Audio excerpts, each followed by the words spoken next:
3 4 5 6.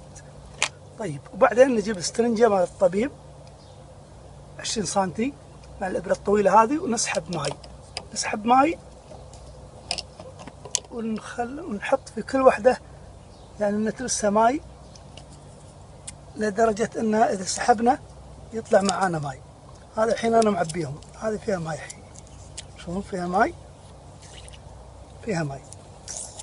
طيب أنا عبيتهم الحين إلا هذه الأخيرة ما صار فيها ماي لحد الآن. هذه راح نعبيها، وضحتكم إياها. هذه خالية، شوفوا إنها خالية لأن صار لها بطارية 2 ما حطيت فيها ماي.